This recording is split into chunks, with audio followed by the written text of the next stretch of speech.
क्रांतिदर्शी युग ऋषि वेद मूर्ति तपोनिष्ठ पंडित श्री राम शर्मा आचार्य एवं परम वंदनीय माता भगवती देवी शर्मा द्वारा भाष्यकृत 108 प्रमुख उपनिषदों के अंतर्गत ज्ञानखंड में छांदोग्योपनिषद के 8वें अध्याय के चतुर्थ, पंचम, षष्ठम खंड का स्वाध्याय करेंगे। चतुर्थ खंड के प्रथम मंत्र में उपनिषद के ऋषि लिखते हैं, पृथ्वी आदि लोकों को महाविनाश से बचाए रखने के लिए यह आत्मा सेतु का कार्य करता है। इस आत्मा रूप सेतु का दिन रात उल्लंघन नहीं कर सकते। इसे जरा, मृत्यु, शोक, सुकृत और दुष्कृत भी प्रभावित नहीं करते। समस्त पाप इससे दूर हट जाते हैं क्योंकि यह ब्रह्मलोक पाप रहित है। दूसरे मंत्र में उपनिषद के ऋषि लिखते हैं, इसी कारण से इस सेतु रूप आत्मा को प्राप्त करके मनुष्य अंधा होने पर भी सब कुछ देखता जानता रहता है। इसी तरह शोकग्रस्त होने पर भी वह शोक मुक्त हो जाता है, रोगग्रस्त होते हुए भी वह निरोगी होता है। इसी कारण से आत्मा रूपी सेतु को पार करने के उपरांत अंधकार रूपी रात्रि भी प्रकाश रूपी दिन में परिणत हो जाती है, क्योंकि यह ब्रह्मलोक सदैव प्रकाश स्वरूप ही है। चतुर्थ खंड के अंतिम व तीसरे मंत्र में उपनिषद के ऋषि लिखते हैं, इस प्रकार से जो मनुष्य ब्रह्मचर्य के माध्यम से इस ब्रह्मलोक को भली भांति समझ लेता है, उन लोगों को इस ब्रह्मलोक की प्राप्ति होती है। उन्हीं की संपूर्ण लोकों में इच्छानुसार गति हो जाती है। अब हम सभी पंचम खंड का स्वाध्याय करेंगे। पंचम खंड के प्रथम मंत्र में उपनिषद के ऋषि लिखते हैं, इस प्रकार जिसको यज्ञ अर्थात श्रेष्ठ पुरुषार्थ का साधन करते हैं वही ब्रह्मचर्य है, क्योंकि जो ज्ञाता है ब्रह्मचर्य के माध्यम से उस ब्रह्मलोक को प्राप्त कर लेता है। ब्रह्मचर्य को इष्ट भी कहा गया है। वह इष्ट भी ब्रह्मचर्य है, क्योंकि ब्रह्मचर्य द्वारा ही पूजित हुआ मनुष्य इच्छानुसार आत्मा को प्राप्त होता है। दूसरे मंत्र में उपनिषद के ऋषि लिखते हैं, जिसे सत्यायन शब्द से जाना जाता है वह भी ब्रह्मचर्य ही है, क्योंकि यज्ञ और इष्ट की भांति ब्रह्मचर्य रूप साधन द्वारा भी मनुष्य सतरूप परमात्मा से अपनी रक्षा करता है। इसके अतिरिक्त जिसको मौन कहा जाता है वह भी ब्रह्मचर्य ही है। ब्रह्मचर्य द्वारा ही आत्मा को जानकर मनुष्य मनन करता है। तीसरे मंत्र में उपनिषद के ऋषि लिखते हैं, तत्पश्चात जिसे अनाशकायन अर्थात कृच्छ्न, चांद्रायन आदि व्रत या नष्ट न होना कहते हैं, वह भी ब्रह्मचर्य है, क्योंकि जिसे साधक को ब्रह्मचर्य द्वारा प्राप्त होता है ऐसा यह आत्मा विनाश को नहीं प्राप्त होता। जिसको अरण्यायन अर्थात वनवास कहते हैं वह भी ब्रह्मचर्य ही है, क्योंकि ब्रह्मलोक में अर एवं नय नामक 2 समुद्र हैं। इसके अतिरिक्त यहाँ से तृतीय द्युलोक में एरमदीय अर्थात हर्षोत्पादक नाम वाला सरोवर विद्यमान है।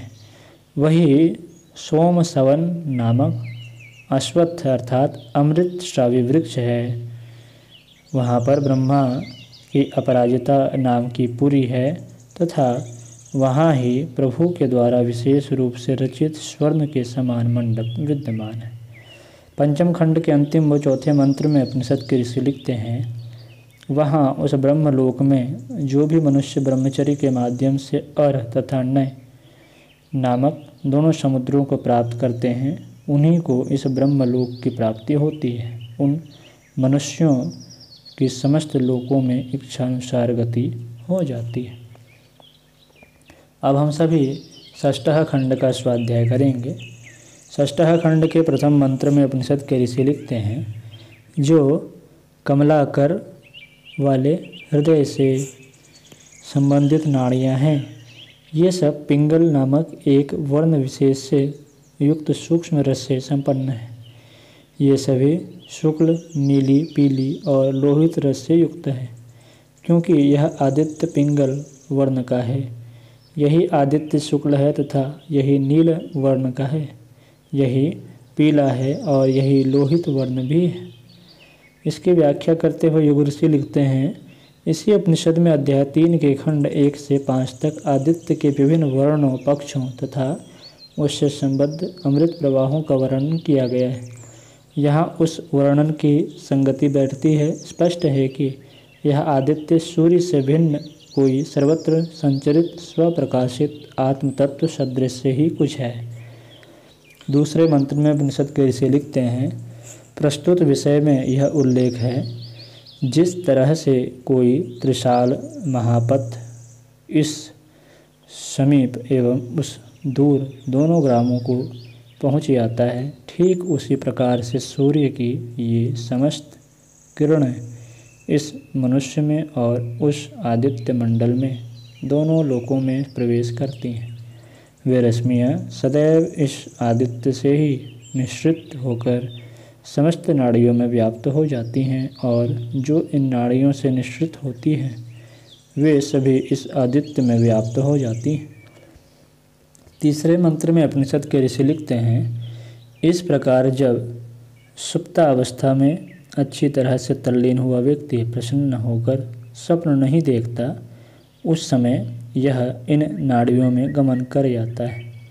ऐसी स्थिति में इसे अन्य कोई पाप स्पर्श नहीं करता, यह व्यक्ति तेज से संपन्न हो जाता है। चौथे मंत्र में उपनिषद के ऋषि लिखते हैं, जिस समय यह मनुष्य शरीर से बल रहित होता है, उस समय उसके चारों ओर बैठे हुए समस्त स्वजन संबंधी कहते हैं, क्या तुम मुझे पहचानते हो? क्या तुम मुझे पहचानते हो? वह जब तक शरीर से बाहर उत्क्रमण नहीं करता तब तक उन संबंधियों को पहचानता रहता है। पांचवें मंत्र में उपनिषद के ऋषि लिखते हैं, तत्पश्चात जब वह जीव रूप से बाहर निकलता है तब इन रश्मियों से ही ऊर्ध्व की ओर गमन करता है। वह ओम इस प्रकार कहकर आत्मा का ध्यान करता हुआ ऊर्ध्व अथवा अधोलोक की ओर गमन करता है। वह जीवात्मा आदित्य नामक लोक में उतनी ही देर में पहुंच जाता है जितनी देर में मन गमन करता है। निश्चित ही यह आदित्य ही समस्त लोकों का द्वार है। यह साधक मनुष्यों के लिए ब्रह्मलोक की प्राप्ति का द्वार और अज्ञानियों को रोकने वाला है। छठवें मंत्र में और षष्ठम खंड के अंतिम मंत्र में उपनिषद के ऋषि लिखते हैं, इस संबंध में एक मंत्र उल्लिखित है। हृदय में 101 नाड़ियों का समावेश है। उन नाड़ियों में से एक नाड़ी सुषुम्ना मूर्धा मस्तिष्क की ओर निकल गई है। उस सुषुम्ना के द्वारा ऊर्ध्व की ओर गमन करने वाला जीव अमृतत्व को प्राप्त होता है। शेष अन्य यत्र तत्र गमन करने वाली नाड़ियाँ केवल उत्क्रमण अर्थात बाहर निकलने की हेतुभूता सुषुम्ना के अतिरिक्त उन सभी नाड़ियों से ऊर्ध्व लोकों की प्राप्ति नहीं होती। आज की कक्षा में इतना ही। अगले खंडों की चर्चा अगले कक्षाओं में करेंगे।